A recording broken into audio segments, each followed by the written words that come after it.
you guys, so I am going to tell you guys about my ayahuasca experience, okay?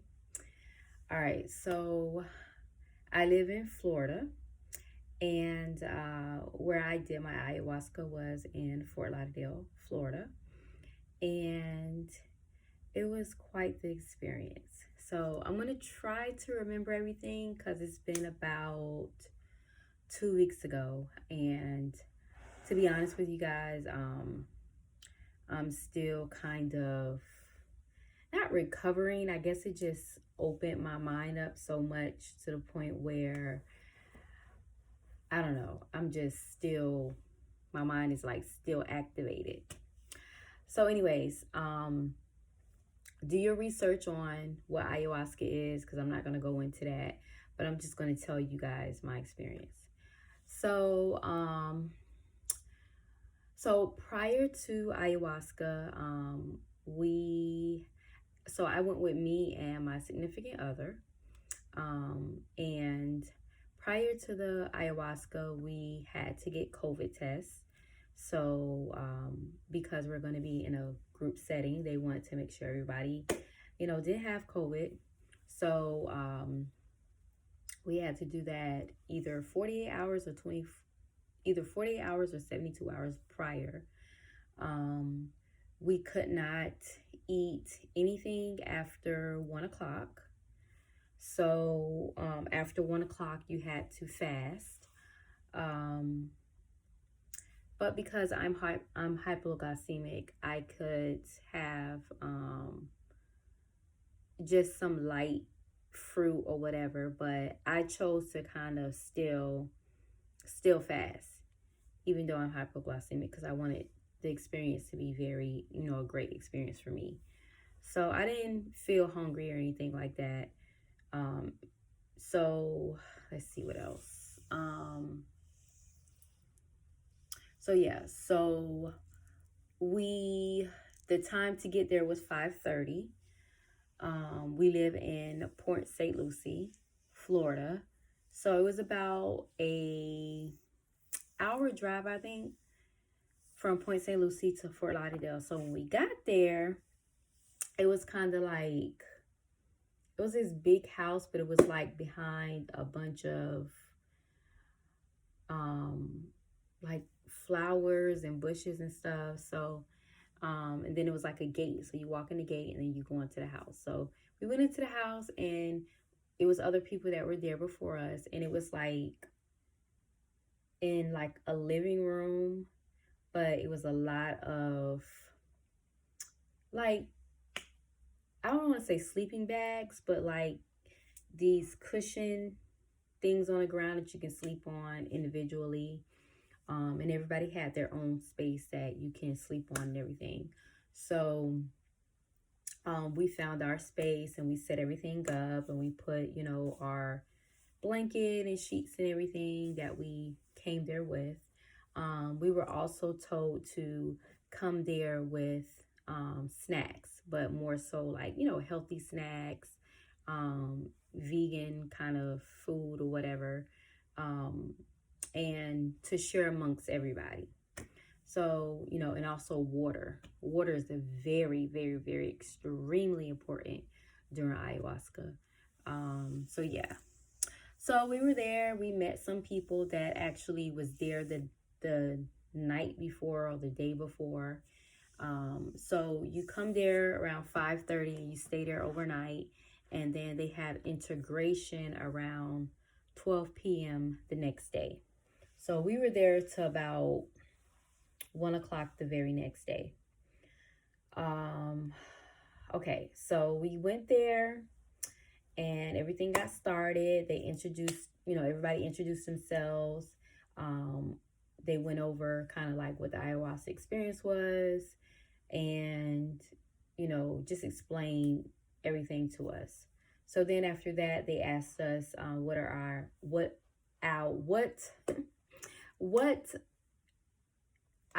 intentions were. Okay. So one of my intentions was I wanted to heal my inner child. My mom passed away when I was 15, and I felt like, my life just changed after that. So I wanted to go back and kind of see what I need to heal as far as a child going back. So that was one of my intentions. Other than that, I just wanted to have a free experience and just let whatever happens and let everything flow. So after that, they give us it's called the heart opener. And it's kind of like it's a capsule, but it has a bunch of herbs and everything in it. And then based on if you had experiences with, different type of drugs, it depends on what type of heart opener that you get. So in the past, I haven't even done any, probably I just smoked weed a long time ago before, tried it or whatever. But, that's how they determine what type of heart opener that they give you. So they give me the heart opener. They gave everybody a heart opener. And we all kind of like take it at the same time. And they let us know. And they play like this meditation music, affirmations, and just, it was like a mixture, a playlist of music. Okay. And that's playing in the background as we're kind of getting into the ayahuasca. So the first thing is the heart opener. So for me at first, I didn't have any effect at first.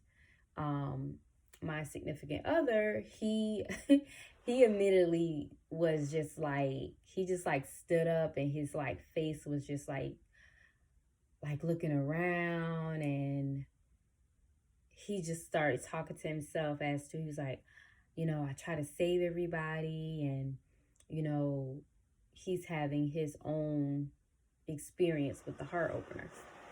So, and I'm watching everybody else, they're having their experience, and I'm sitting there like, like just looking around. And then eventually I heard something say, relax, just release. Because I started questioning, like, why is it not working for me? And they were just like, you have to let go, relax. And as soon as I submitted to that and just let go, it was like my body just got very, I don't know, it was like a lot of tingling around my body. And I immediately went to my childhood. And I have one biological daughter, and I got to see, okay, so it took me to a place with my mom. I grew up Christian as a child, so we were at church, and it's like I was looking down, and I could see my mom, and then I could see myself. And as I got closer, my mom turned into me, and I turned into my daughter. And I was kind of like confused a little bit. And then my mom said, I am you and you are me. Just like your daughter. You are your daughter and your daughter is you. And I was like, oh. And she was like, we're all connected. And I was like, okay. And I got to feel how it felt to be 12 years old again. Just like that innocence and that pureness of being a child and the innocence of it. And it was just so beautiful to feel just how it feels to be a child. And then after that, I have a nephew that committed suicide at 15 a year ago. And my mom took me into another scene where he was in his room, and she showed me that she actually took him, and he didn't actually commit suicide. And it's gonna, maybe this might sound confusing, but she said what happened, he didn't do that.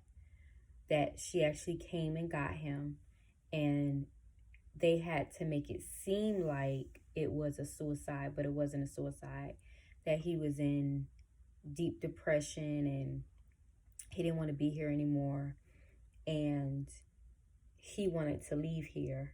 And instead of letting him stay here and be in such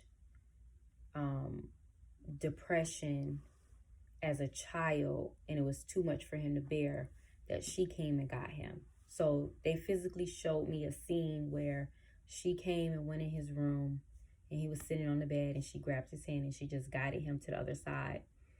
And then I asked her, I said, why did you guys make it look like a suicide? And she said that some things just in the spirit world, you just not gonna understand.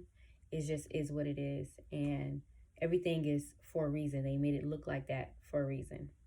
So I was like, okay, I had to accept that that's what it was. Then it showed me, so mind you, me and my significant other were like laying down next to each other, and he's having his experience, I'm having my experience, but we're connected, we're talking to each other at the same time.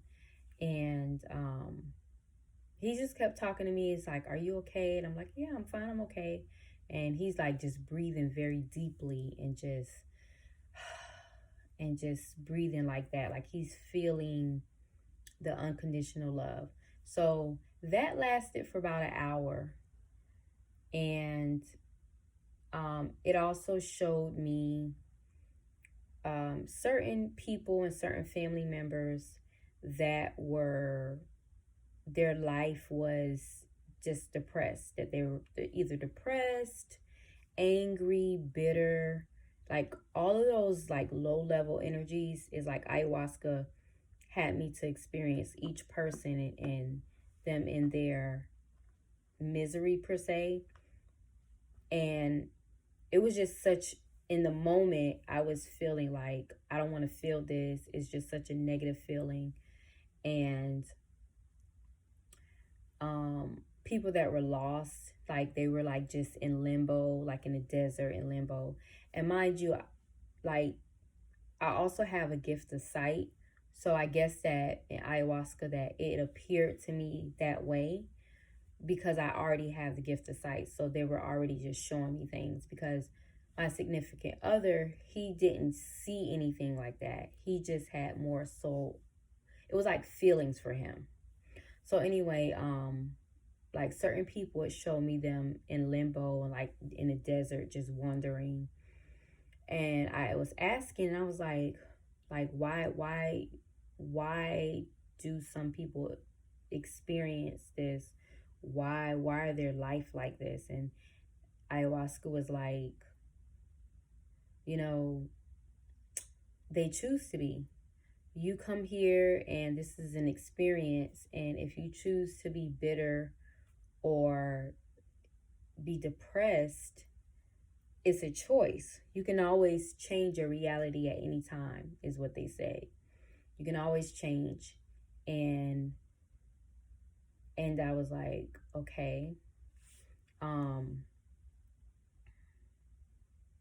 But it also was saying how, which just might sound a little weird to some of you guys, but it was showing me with a lot of people that their children were absorbing the energy that of their parents. So if they had parents that were miserable or bitter, the children would be absorbing that energy as well. And that will cause a lot of children to be depressed and also feel like they have to take care of their parents more so than parents taking care of the children.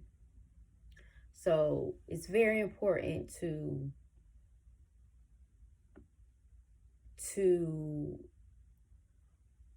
get out of that depression and misery when you have children, because they feel everything that you feel. And also children, this may sound backwards, but I'm just telling you guys my experience. Children come here to take care of their parents. We think that we have children and we're supposed to take care of them, but it was telling me that your children come to take care of you. They choose you and they actually take care of you, whatever that means.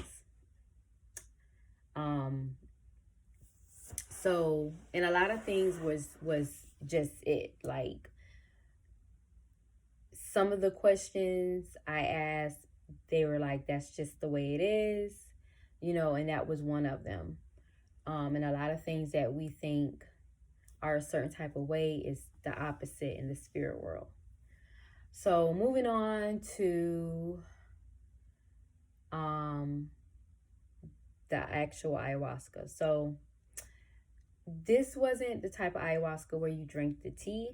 It was more of a softer approach to it, which was in a chocolate. So however they made it into a chocolate. So it was like a big chunk of chocolate that you just eat.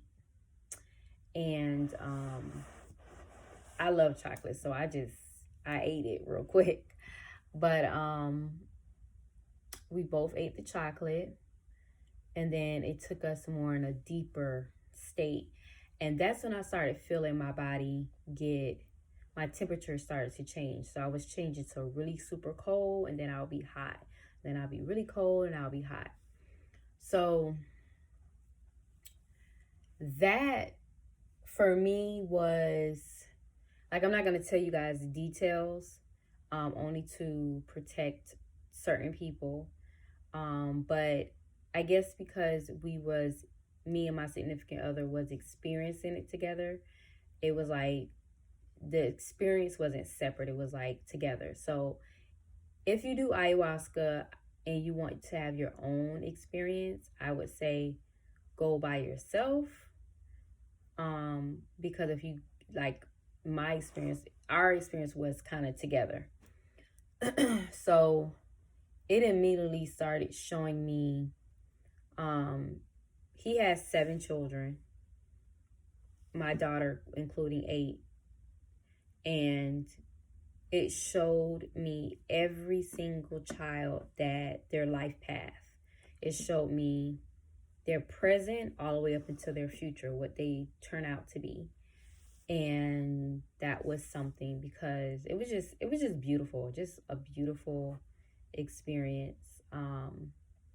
And then it showed me and him, because we were having, like, throughout the years, we've been together for 5 years, and it was like this tug of war with us.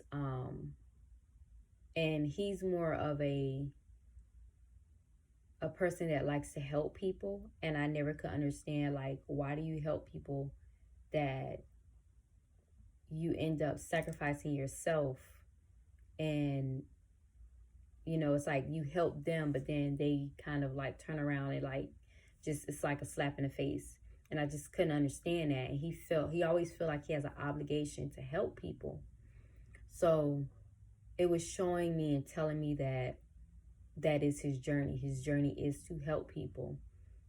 And it's not that he doesn't want to be there for you. It's that's a part of his journey.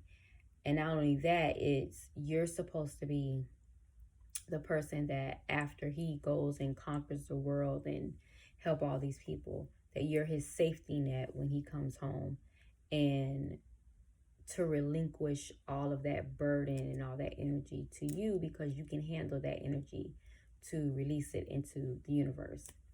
So I had, I understood our journey together. It also showed our past lives together, that this is not the only lifetime that we were with each other, and that we feed off of each other. And actually in ayahuasca, when I was channeling, because I was like in the in-between, so it was like I wasn't physically here 3D, but I was channeling on the other side, the spirit side. So when I was channeling, my body was really cold, and my breath would be very shallow and low. And then when I would get finished with the scene, in order for me to come back, I would have to touch him or hold on to him, and then my energy would come back.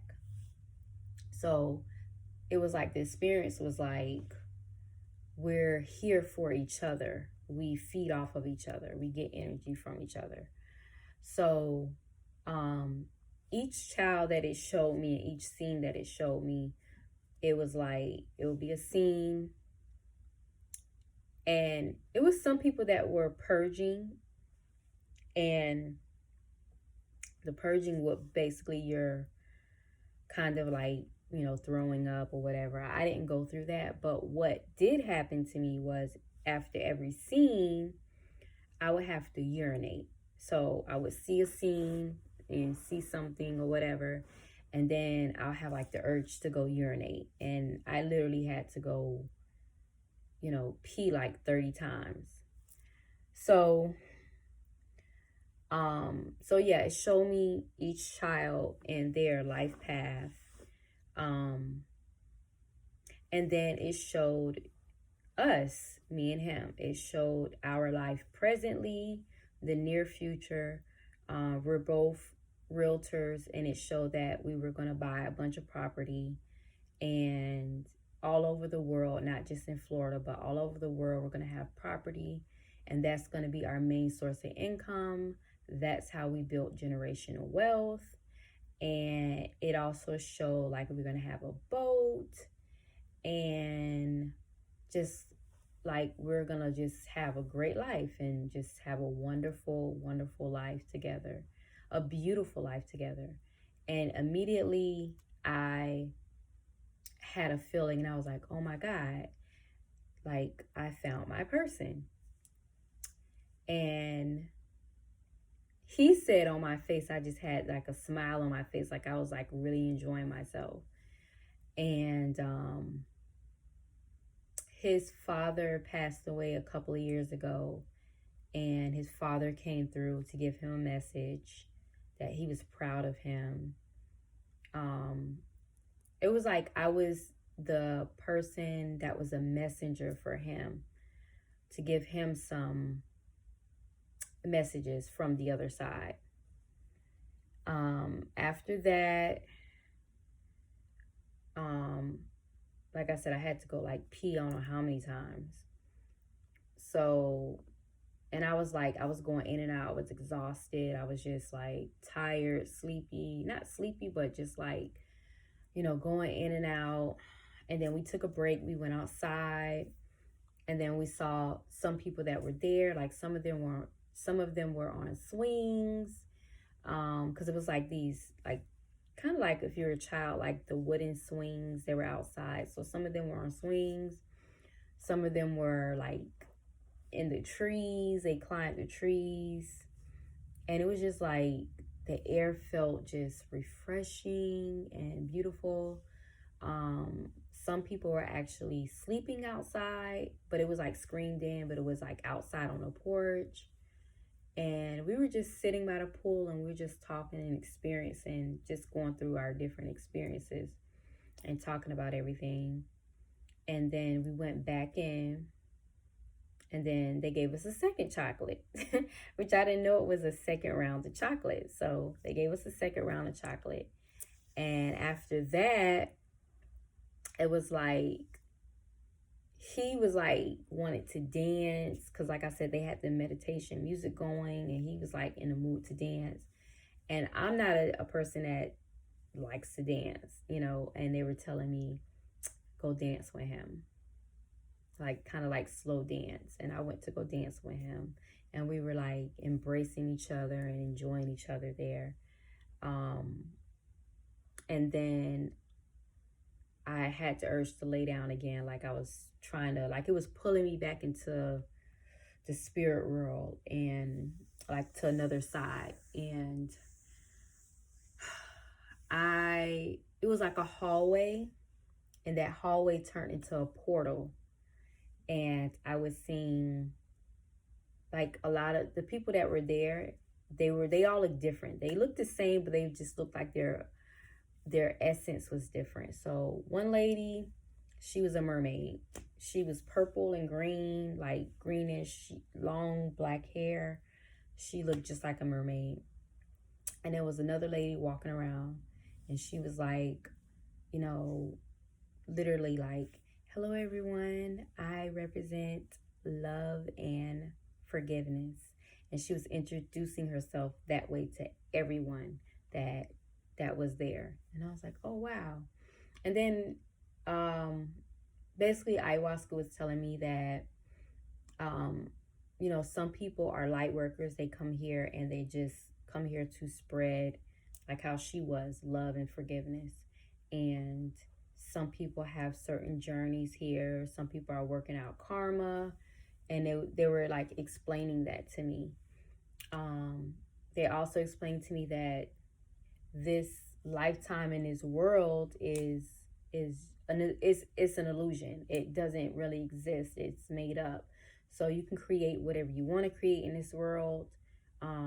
If you choose to create, bad stuff or negative stuff, that's what your reality is going to be. But they said the moon and the stars, none of that exists. It's all made up. It's all created. It's an illusion. That's what they kept saying, that it's an illusion.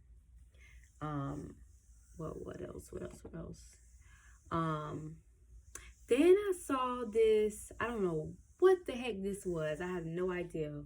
But it was green, black, red, and like purplish. And it was like different dimensions. And it was like more than like fifth dimensional. It was like these squares. And it was just,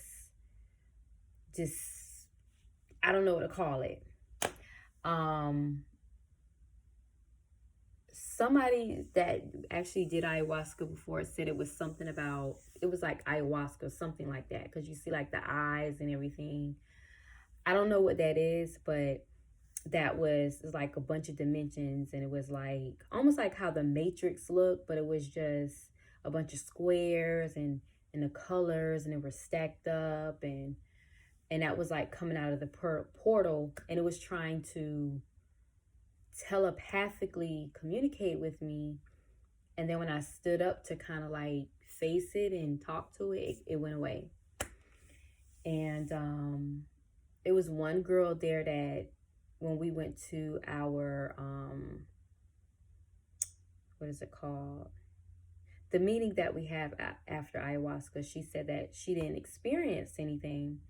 But when we were in ayahuasca, I saw this spider, like this black widow with her, like an entity that was with her.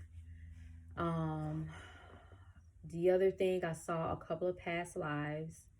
So one of my past lives, I was a slave, but it was to this really important, really rich man, and his wife and his daughter were there.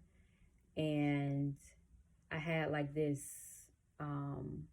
long black hair, but I didn't look how sometimes they show slaves where they're like dirty and they live outside. I actually lived in a house, and they treated me nice, seems like, because I don't want to say happy, but I was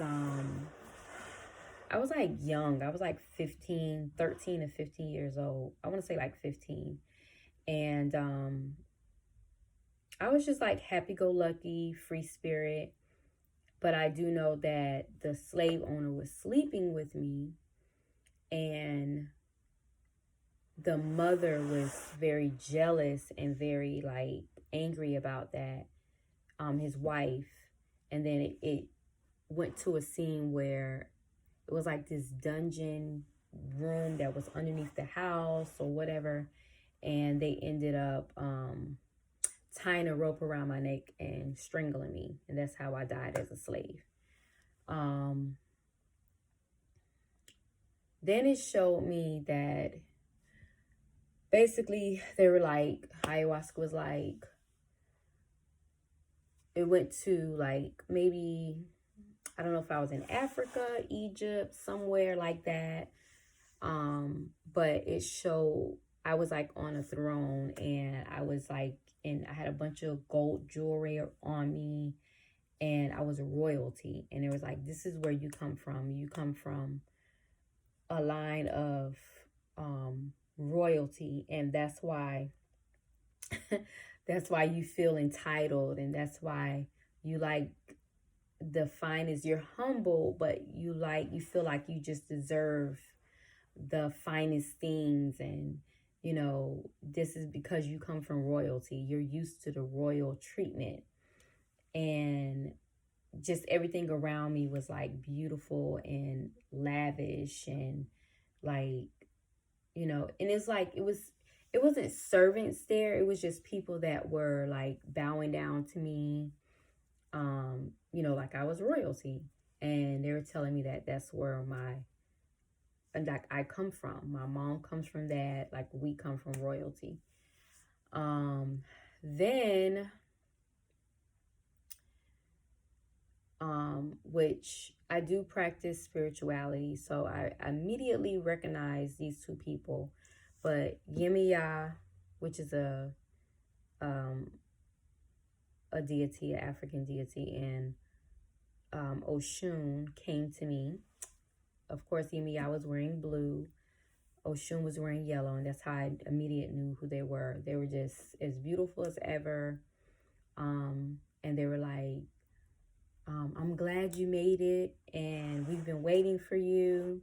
And then they put this crown on my head, and they were like, you have evolved, you have made it to this point, and we were waiting for you. Congratulations. And I was like smiling, and Oshun said, do you want your son? And she said, I'm the goddess of fertility. Do you want your son? And I was like, yes. Now, backstory. Since this relationship that I'm in, I've always felt like I had a son. I have dreams about him. I have visions about him. I have dreams about, like, it'll be right now, and I'll be holding him as a baby. And I just feel like I'm missing a child. Like, I'm supposed to have a son, and I'm just missing him. And when she said that, I was kind of shocked, like, oh, wow. So when I told her, yes, I do want my son, she, like, kind of put him in my stomach.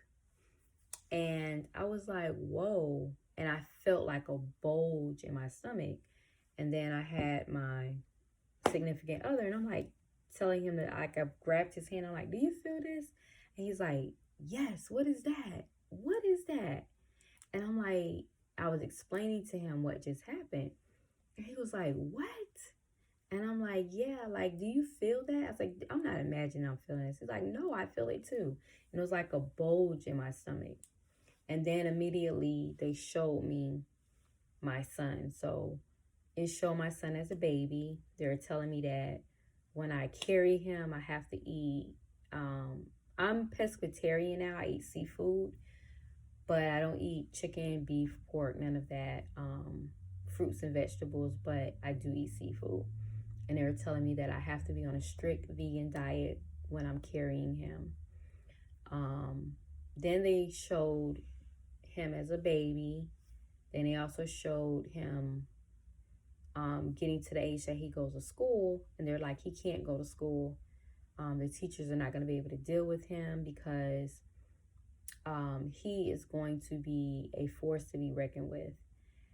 And they said that he represents his father's ego. And mind you, like I said, he has 7 children. So remember I said that our children are extensions of us. We are basically one in energy wise. So all of his children represent him in some kind of way, like his ego, or, his softer side, his fun side, his goofy side, or whatever. This child is what they told me is going to represent his ego. And he has a type A personality. So just imagine a type A personality ego person. So they said that he's going to represent his ego. And then they showed him on the football field, like he's this big, huge guy, and he's like talking crap to people. He's running them over, like this move that they do like this, and they run people over, and they're just like, and he has a football and he's running and he's like faking them out, and like almost like he's just like this big football star, this big deal. He knows he's handsome. He knows he is a great football player, just all the confidence in the world, and just cocky. His tongue is out, like the epitome of an ego. And I'm watching this and I'm like, whoa, this is what I'm going to give birth to? Are you serious? And they were telling me that I'm going to have to, I'm the only one that can calm him down, like give him that balance and balance him out a little bit and teach him, to be humble. So that was a lot. And let me see what else. And it lasted for about 3 o'clock in the morning. And then after that, I was vibrating so high that I wasn't even hungry. Even by me being hypoglycemic, I wasn't even hungry. And I remember the shaman saying that, at night before you go to sleep, make sure that you eat something. So I made myself eat some, I didn't even want fruits or nothing. I forgot what I ate. But I think I ate peanuts or something, like pistachios or something like that. So I made myself eat, and after that, we went to sleep, and we woke up, and it was just like everybody was like eating and hungry, and and everybody was back to themselves, it wore off. And then we had integration, and we all sat in a circle. We talked about our experience. And we went home. So that was my ayahuasca experience. I left some things out because, I didn't want to talk about any personal things that I saw as far as with other people. But it was quite the experience. And I think by them giving us the chocolate instead of the tea, it's like a softer approach. So they make you go really super deep. But it goes as deep as you want to go. As far as this kind of ayahuasca is a little controlled. And I think some people, it was only one person there that didn't have an experience. Everybody else had their own experience. Different things. But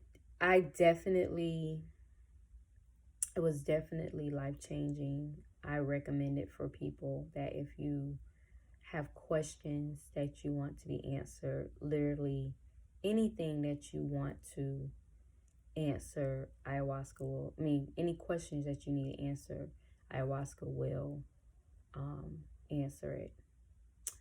So yeah, so trying to think, did I miss anything? I don't think so. But yes, I would do it again. I would. And I'm still recovering. It's been like 2 weeks, but I've been very sleepy and very tired. My dreams are very vivid. And they always been, but it's kind of like I was like in this, I wouldn't say losing myself, but just not right, and because I know how I am when I'm into my spirituality, and I kind of was like a little off a little bit, and ayahuasca brought me back into my spiritual self more. But I can literally just on a normal day now, even after ayahuasca, can just go into myself, my higher self, and ask my higher self a question. I get an answer just like that. So yeah. So yeah. So if you guys have any questions, leave it in the comment section and I will do my best to answer you as soon as possible, because I don't really get alerts from YouTube. But yeah, everybody's experience is different. I plan on doing it again, and when I do it again, I will give you guys a second video. But with that being said, you guys have a wonderful day, and I'm going to end my video. So I hope you enjoyed. I hope you guys understood it, and I hope this gave you some type of clarity. And if you decide to do ayahuasca, to definitely do it. I definitely highly recommend it. I really do. If you're ready to get those answers that you want answered. All right, you guys.